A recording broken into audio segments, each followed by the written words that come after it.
Hi, friends. Do you like my new hair? I don't, but she exists for a reason, so we're here now. I'm blonde today. Hello, welcome back. If you are new to the channel, welcome to my channel. If you are not new, welcome back. Week 4, I think. I'm not entirely sure. This week got another absolutely terrible movie, one that I do not enjoy. In fact, I actually really didn't want to finish watching it.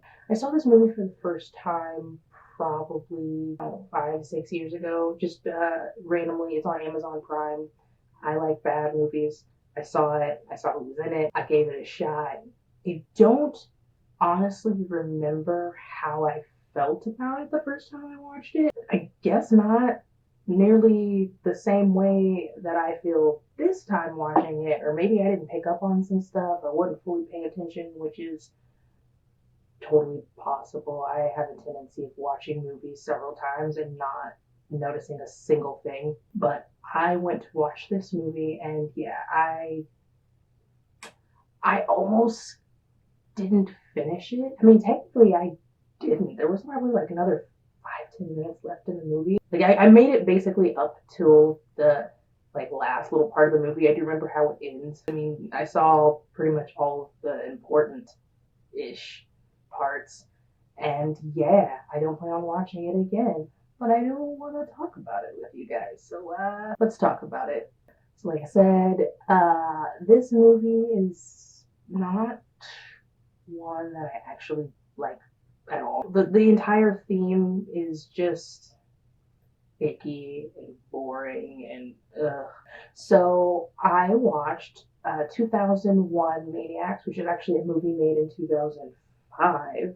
I'm not sure what I was expecting when I watched it, honestly. I must not have paid attention to the cover art because that was telling.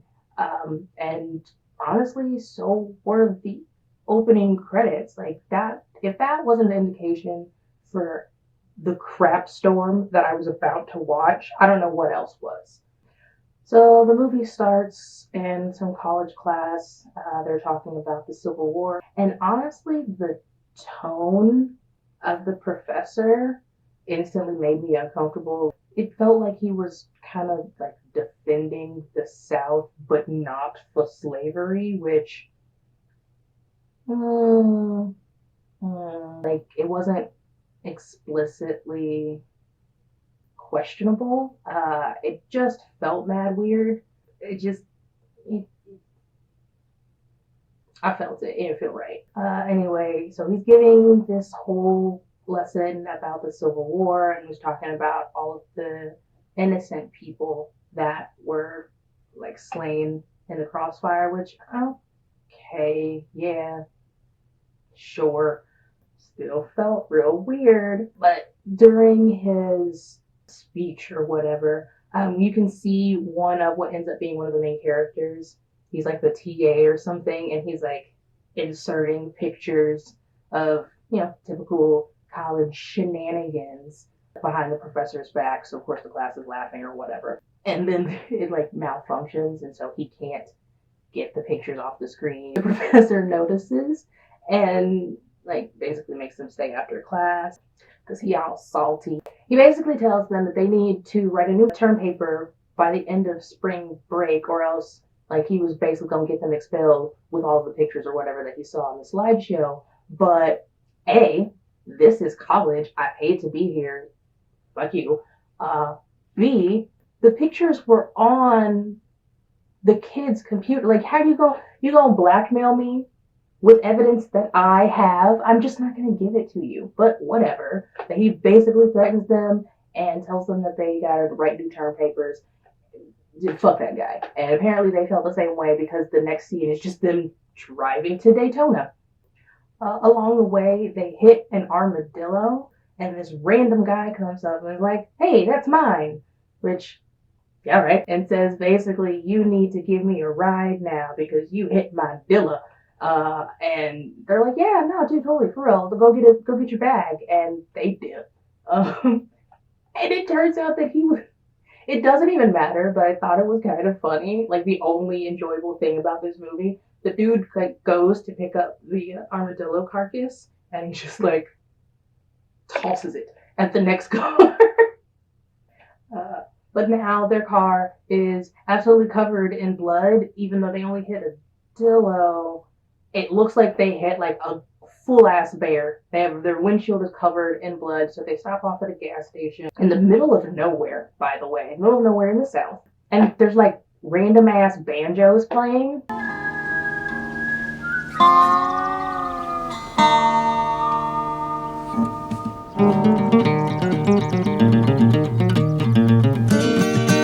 It's like a theme of this fucking movie or something. We then meet three of our other main characters. There are two girls and a guy. I like to call them Blondie, Brunette, and Guyliner.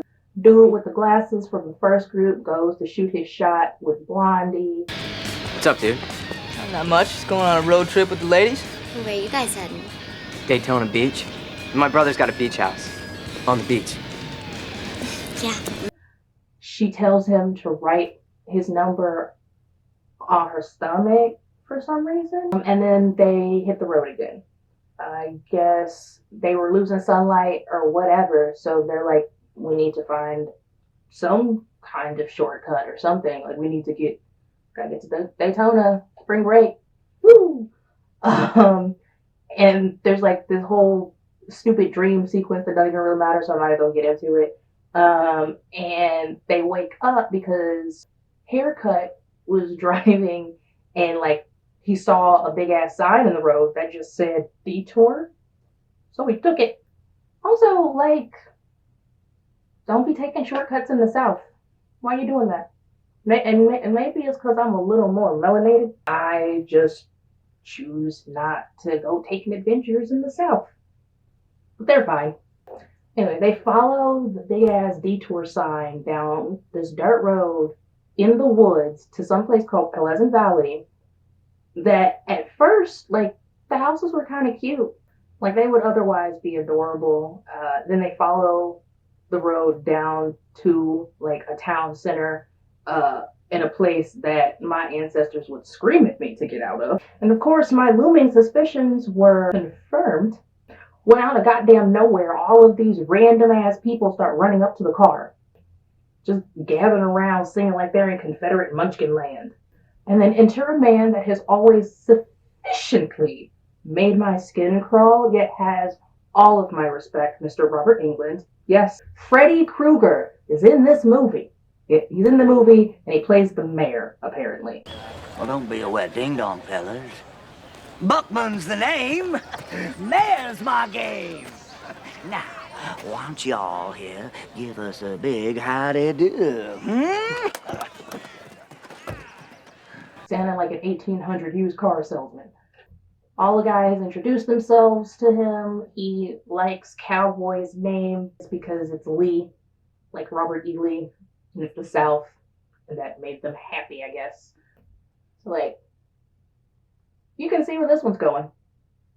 And they're all happy because it's their guts and glory jubilee. But Glasses and Haircut are like, no, this is weird. We need to get out of this town. I'm supposed to go and meet, like, we're supposed to go meet my brother in Daytona with his beach house. But they changed their mind as soon as they met Miss Peaches. Well, good morning, Miss Peaches. If I supply the peaches, do you think you boys could supply the cream? Yep, they see her and they decide to stay because of course they do. And then the three other people from the gas station also show up, which doesn't make any sense because the three guys left the gas station first, got lost, took a detour, and took a nap. How? Like, they should have, the other three should have already been gone by now. Like, how did y'all also, like, but whatever. They also show up to this random town, so three more people made a stupid ass decisions. And then all six just decide that they're gonna stay in this town together. Because, sure. What do you think? I'm game for anything. Tell you what, you stay, we'll stay. Cool.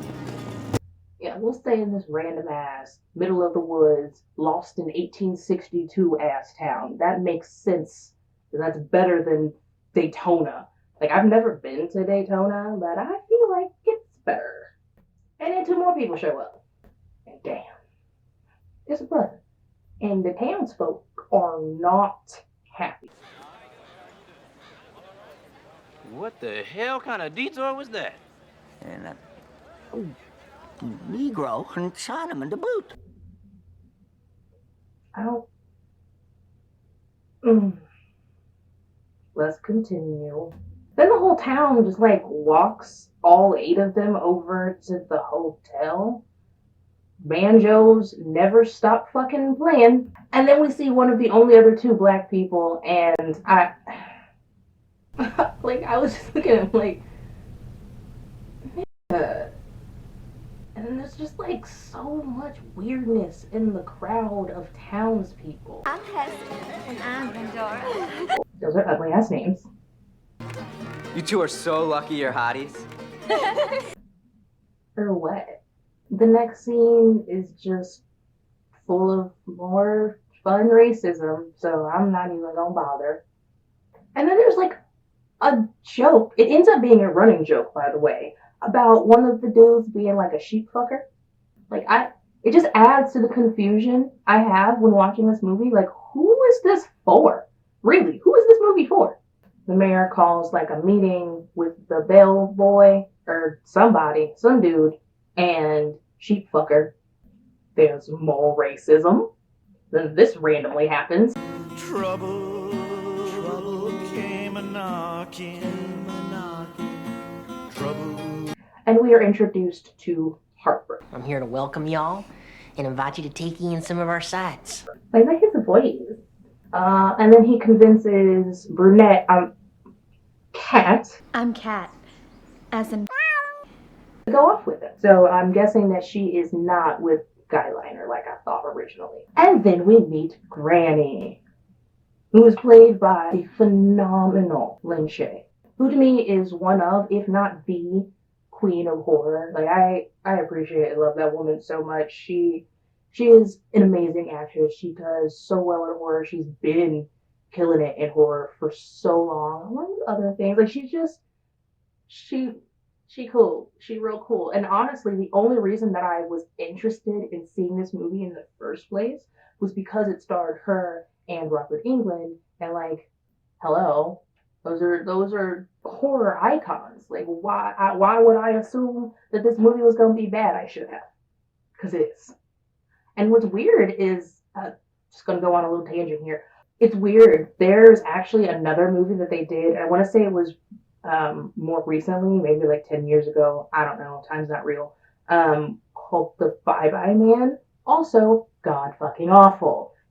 And again, the only reason I watched it is because it starred both of them. And I feel like this movie must not have made that big of an impression on me the first time, because it was completely out of my mind when I saw The Bye-Bye Man. I was like, oh, yeah, no. Like, I went into it the same exact way. Like, nah, it's going to be great. Like, it's Robert Englund. It's Lin Shaye. It's a horror movie. It's going to be fantastic. And, like, it was current. So, like, effects and everything was going to be better. And I was really excited. And it was shit. It was shitty shit. And I was mad about it.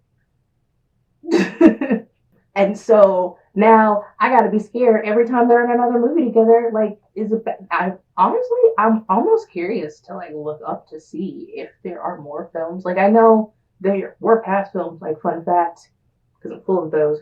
Fun fact, Lin Shaye was actually in one of the Nightmare on Elm Street movies. She played a nurse. I want to say there have been other films that they've been in together, and I'm curious. But I don't know if I could do it again. Because again, 2 for 2, shitty shit. But I digress. So Granny introduces herself to the boys, and then they're interrupted by a character that just, in a gaggle of strange characters, just is strange. His name is Hucklebilly. Thanks, mister. Name's Huckleberry. Hey, what's up, Huckleberry? It's Huckleberry, dumbass. Damn. And at one point they also say that he's a kid, but that dude looked like he's 25. So I'm still confused. We can see Harper like showing Kat around town, and he's telling her this dramatic story. It's very old timey, and she clearly not on the same page. Then they go to a barn. They take a literal roll in the hay, and then he blindfolds her. Except when he takes off the blindfold, he fucking quartered her, like with horses. And it's just like that was that. Like they just killed her. Later that night, everybody else is back at the hotel, sitting around the table, holiday style. They're all sitting around the table in this big dark ass room. They're just like chit chatting and yo, Skyliner eats a part of Kat's booty meat, like it was on his fork. They were eating her. He ate her booty meat. And everybody chilling after dinner, like they're all just hanging out in different rooms. Cowboy goes out to Mac on Blondie, and I just... You ever hear of a 60-second romance? No, Got a minute? I got all night. There's another meeting with the mayor and those two dudes, and now also Billy is a part of it. And we find out that the two guys that were there originally are the mayor's sons. And then the mayor sends one of the sons, not the sheep fucker, he got somebody, who sends one of the sons to go hook up with Skyliner. And basically everybody but Haircut goes upstairs to go do it. I did not enjoy and was confused by every single one of the weird little like sex-ish scenes in this weird montage. Except for Cowboy and Blondie, because theirs was pretty standard in front of a fireplace. Ooh, romantic. Like, even Haircut at one point was like banging his pillow, like booty cheeks all out. I mean, he was until Milk Jugs from earlier is just like outside his window calling to him all ghostly. Nelson. Surprise! Holy shit. And then the bitch just appears in his room. She hops on top of him and said but like 3 words to him, and then just pulls out this tube. She pulls out a tube and then takes what she says is special moonshine that she made just for him, puts the tube in his mouth and tells him to suck, which he did, stupid. And it must have been like acid or something, cause dude melted. Just melted through the bed. Haircut's dead now. The next morning, the remaining members of the 3 groups are going to go leave. Also, want to point out, each of the 2 larger groups have lost a member, and ain't nobody asked no questions. I'm so sick of these movies with people that don't give a shit about their friends. Ask some questions. But they try to leave, and the townspeople are like right outside the door, like, no. You have to stay. It's all Jubilee. And then the black dude gotta mock them again. Like, you were so outnumbered, sir. I get it. I fully get it. You were in the woods, in a backwards ass town, in the South, and no one knows you're there. If you act like you have some goddamn sense. Anyway, the townspeople didn't like him talking back to them, because how dare that Negro open his mouth, and convinces them to stay. I would not besmirch the sincerity and efforts of our proud little town here. And now all of a sudden, they want to start asking questions. Now, it's been like a day and a half.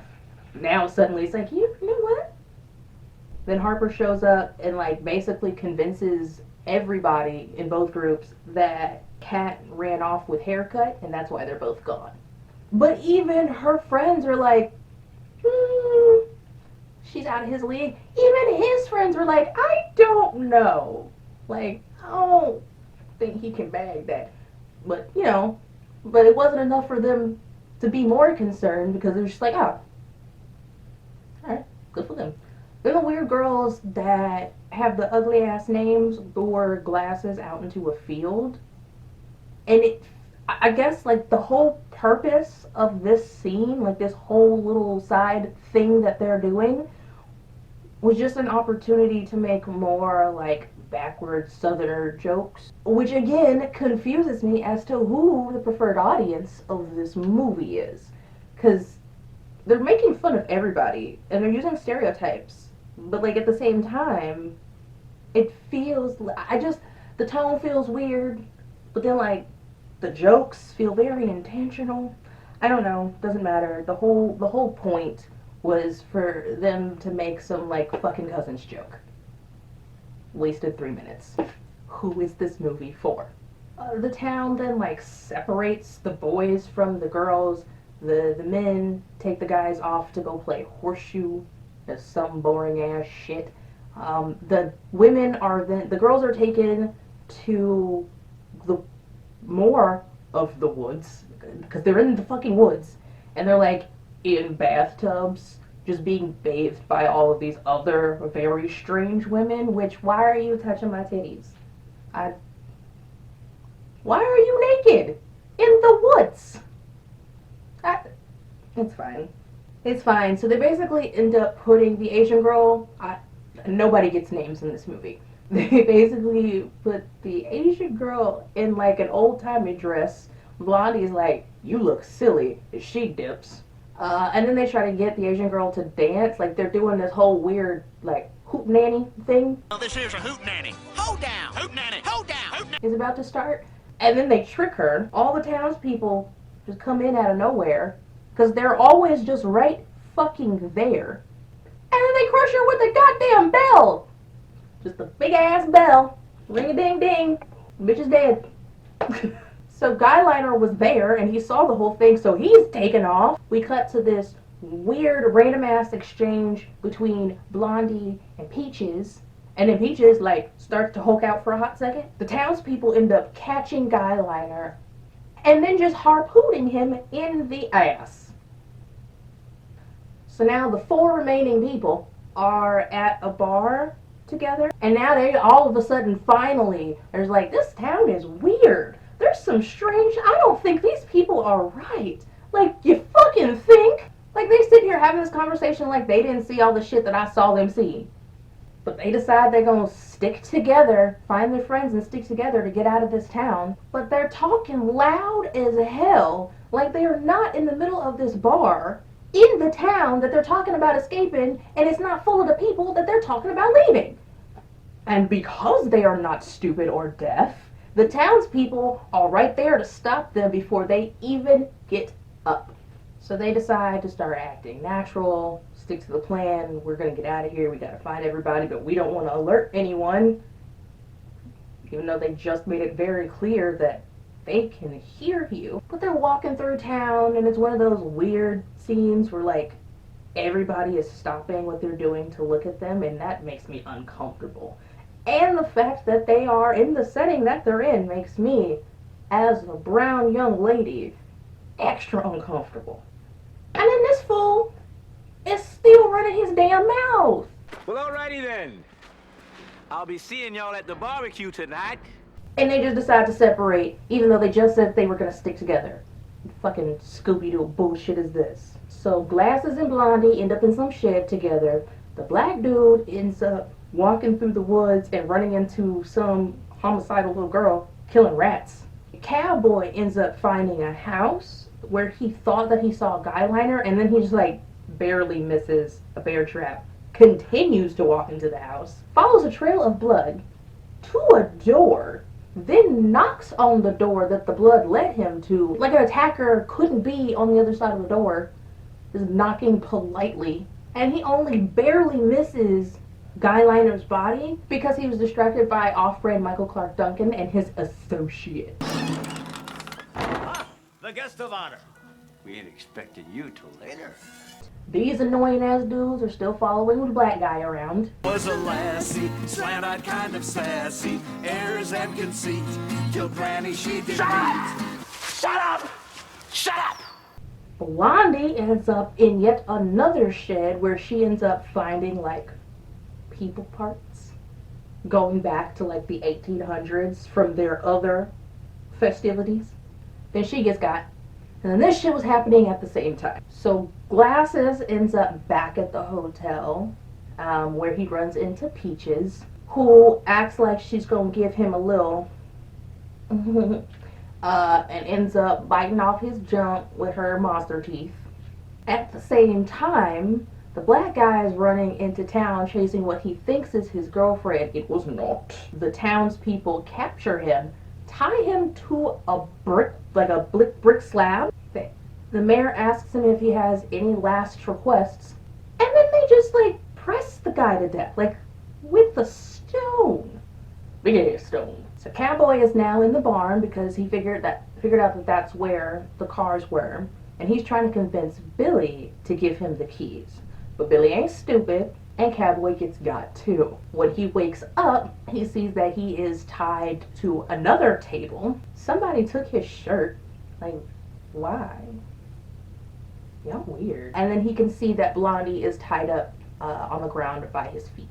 The mayor asks Billy to say a prayer, and then he reveals that the barbecue that he had been talking about the whole time that they were there is made up of their friends. It's people! It's people! It's made out of people. Just kidding. But the mayor does tell Cowboy that he likes him, again, because his last name, and he's a good southern boy. He just thinks that Blondie corrupted him, and so the whole town is willing to let Cowboy leave if he kills Blondie. But he ain't gonna do that, because he might still get some. So he doesn't kill her. He fakes them out and then like throws the butcher knife that they gave him, just throws it straight into another dude's chest. And then they try to take off, and all of the townspeople just popping up like fucking ghosts in front of them everywhere they turn. And they all kind of sound like their batteries are dying. Then the mayor just like calls for everyone to stop. And it's like, they belong to me now.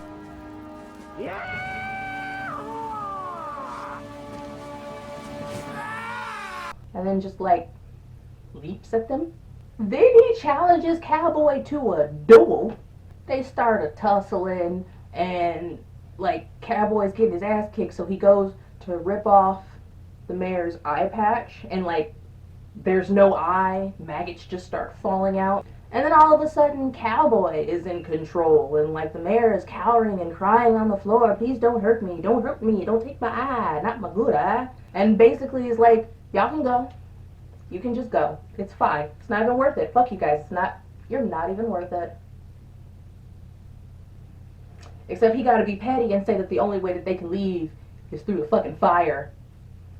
Only one way out, Mr. Lee. So he rode a motorcycle through fire. So Cowboy and Blondie, they escape. They end up making it to like the sheriff's office. They're telling the cop like what happened. And then when they tell him like where they were, he's like, you know what, stop, I gotta show you something. And he takes them back to where Pleasant Valley was, and it's a cemetery. Then the cop like threatens to arrest them because he's been getting reports of like college kids coming up and saying that there was somebody in Pleasant Valley eating people for decades, and basically was pissing him off, and like they were good people. So Cowboy ends up just telling the cop that, you know what, you're right, it was a joke, it's whatever, because it was clear that he wasn't gonna believe them anyway. He leaves, and then they turn around and they look at one of the headstones, and it's the freaking mayor. So they go to read the headstone, and basically we come to the conclusion that the whole reason that the ghosts of the townsfolk were coming back every year was so that they could eat up some Yanks.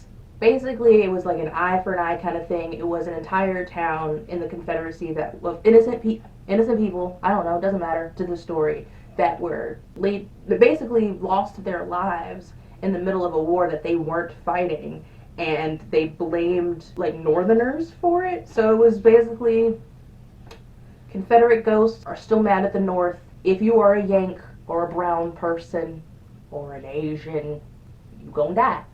Like that was the whole point. That was the whole point, and I'm mad about it. I sat here for an hour and a half.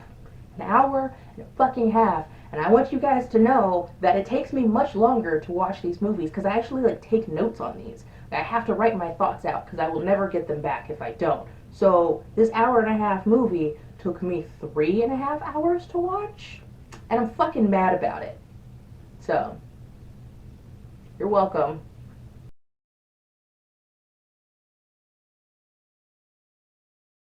So, like I said, it's a movie. It's technically, it is a movie. Not one that I enjoyed. Somebody might like it. Again, I don't know who because I have no idea who this movie was made for. No clue.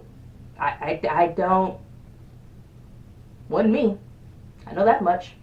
Sure as hell wasn't me. And I will never be watching it again.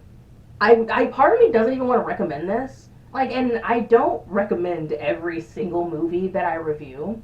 Most of them, for sure.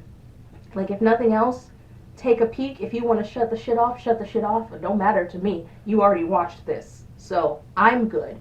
But, this wasn't it. It was not. And again, I'm so incredibly disappointed because Robert Englund and Lin Shaye are amazing, and this movie should have been better. But the only way to make this movie better is for it to not exist. So, they fucked it up. Right from the jump. Anyway, like I said, that was the movie for this week. Now watching it again. Y'all have fun watching it. If you have any movie suggestions or any comments about this particular movie, if you've seen it before, if you have questions about it, if you just want to talk about it some more, definitely put it in the comments below. Or again, hit me up on Instagram. Go ahead and hit that subscribe button and hit the notification bell so you can be notified every time I upload a new video. Like this video if you like this video, and I will see you guys next week. Bye! And the professor notices, professor. And maybe it's because I'm a little more melanated. Because I'm a little more melaninated. Why can't I think of words? Melanated.